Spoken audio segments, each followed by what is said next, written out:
चलिए आगे बढ़ते हैं। देखिए, अचानक क्यों दिल धोखा दे रहा है, ये सवाल देश भर में एक रहस्य ही है। और इस बीच एक और खतरनाक बीमारी दबे पांव घुसपैठ कर चुकी है।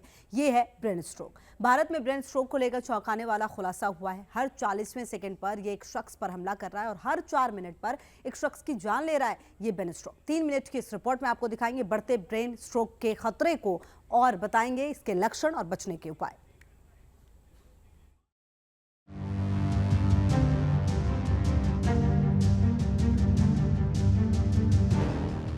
दुनिया भर में तेजी से बढ़ रहे स्ट्रोक के केस।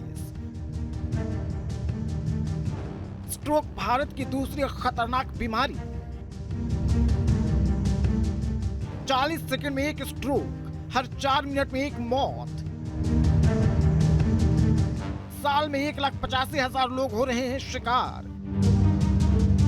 ब्रेन स्ट्रोक ये बीमारी धीरे धीरे हमारे युवाओं को अपना निशाना बनाती जा रही है। पहले 60 साल की उम्र में होने वाली ये बीमारी अब 20 साल की उम्र में ये लोगों को तेजी से अपना शिकार बना रही है। देश में भी ये बीमारी दोगुनी रफ्तार से पांव पसार रही है। आलम यह है कि देश में हर 4 मिनट में स्ट्रोक से एक मौत हो रही है। जेबीडी की रिसर्च के मुताबिक भारत में 68.6% ब्रेन स्ट्रोक की घटनाएं हो रही हैं। ये आंकड़े दुनिया भर में सबसे ज्यादा है। स्ट्रोक से 70% मामलों में मरीजों की मौत हो जाती है। इसमें सबसे पहले हमें ये देखना है कि स्ट्रोक का क्या मीनिंग है। स्ट्रोक बेसिकली 2 तरह का होता है। एक तो ब्रेन हेमरेज, जिसके अंदर खून की नली फट जाती है ब्रेन में, उसको हम लोग बोलते हैं हेमरेजिक स्ट्रोक।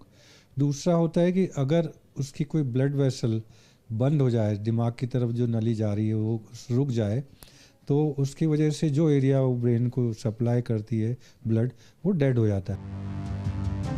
अब तक ऐसा माना जाता था कि ब्रेन स्ट्रोक सिर्फ बुजुर्गों को ही होता है, लेकिन आधुनिक जीवन शैली की वजह से मिडिल एज ग्रुप के लोगों में भी यह समस्या देखने को मिल रही है। देश में ब्रेन स्ट्रोक से मौत का आंकड़ा लगातार बढ़ता जा रहा है।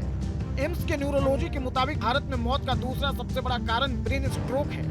देश में हर साल लगभग 1,85,000 स्ट्रोक, हर 40 सेकंड में लगभग एक स्ट्रोक के केसेस होते हैं और हर 4 मिनट में एक स्ट्रोक से मौत होती है।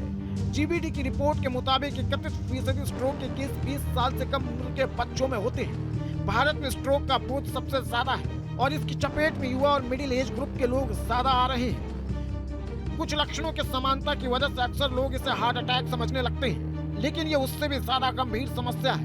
ब्रेन अटैक के प्रमुख लक्षणों को पहचान कर लोगों को इसके प्रति जागरूक बनाने के लिए एक फॉर्मूला तैयार किया गया है। बोलने में दिक्कत आ रही है, आँख की रोशनी कम हो जाना, चलने में लड़खड़ाहट आना, एक तरफ के हाथ पैर में कमजोरी आना, शरीर के एक हिस्से में झंझनाहट महसूस होना। आमतौर पर ये सभी सिम्टम्स को हम हल्के में ले लेते हैं, क्योंकि ये सिम्टम्स दिखते हैं और 1-2 मिनट में ठीक हो जाते हैं और हम सोचते हैं कि कोई नस की दिक्कत होगी। लेकिन जब ब्रेन में हल्की हल्की क्लोटिंग शुरू होती है, इसका सिम्टम्स दिखना शुरू हो जाता है, जिसको TIA बोलते हैं। अगर मरीज इसे पकड़ ले तो आने वाली बड़ी समस्या से बच सकते हैं। डैमेज ब्रेन को ठीक करने का प्रोसेस बहुत स्लो होता है और 6 से 8 महीने लग जाते हैं।